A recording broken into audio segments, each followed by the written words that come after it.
The same person that's in all of them pictures smiling, laughing, yelling at the top of their lungs, singing the songs, popping the drinks, doing all of the things and enjoying it is somewhere with restraints, spiritual restraints on, saying that when that was going on, they were in death and darkness.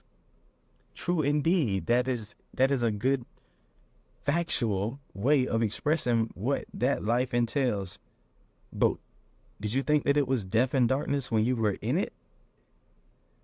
Or prior to your introduction to a light, or your reintroduction to a light that you had long forgotten, did you used to think that that dark room full of emptiness, void of all meaning and all value, did you not think that that dark room was everything, and everything to be had, and everything that you ever wanted ran through the intersection of that room?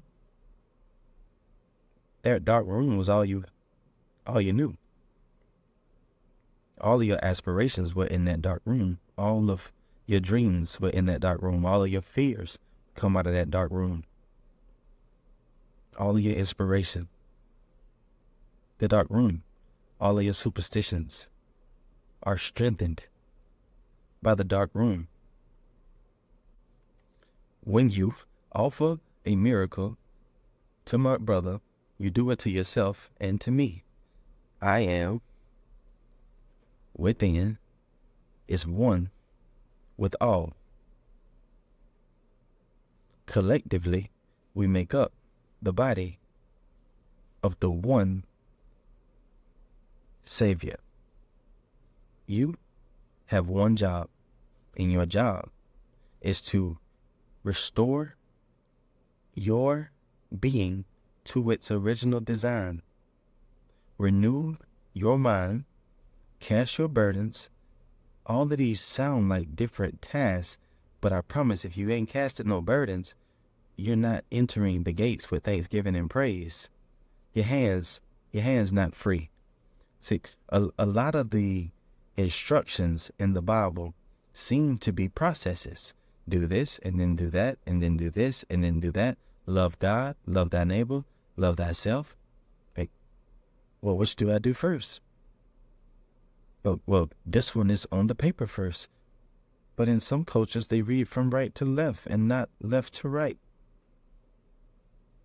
And in the culture that the document that you've based your life on in literal sense, in the culture where the book come from, writings like that are known to be myths, symbols, word pictures, expressions of reality, not historical accounts of past events. But if you read it as a historical account of past events, then you'll get it in your head that 2,000 years ago, there was a man that went to a cross and was crucified. And the man was the King of the Jews, though his name was that of a Greek. But you'll get it in your head that you're supposed to go to the cross the same way. You get it in your head that you're supposed to pick up the cross and deny yourself, thinking that the denial of yourself is the denial of all of these appetites that came from you chasing after your own desires and your own imagination, never understanding that it's the part of you that thinks that you know what you need to cast down and what you need to lift up and uphold, that you must disconnect. It's the part of you that you trust the most that's causing you the most harm. It's the part of you that you cherish, the part of you that's sacred, the part of you that's off limits to new people when they first come, until they've proven themselves worthy of witnessing you in your truest form. It's you without the act. It's your worries, your emotional outbursts, all of these. This is where the truth of the people around you lies. It's not in their performance. It's not in when they go in and build a strategy to be pleasing in your sight. You got to catch them off guard.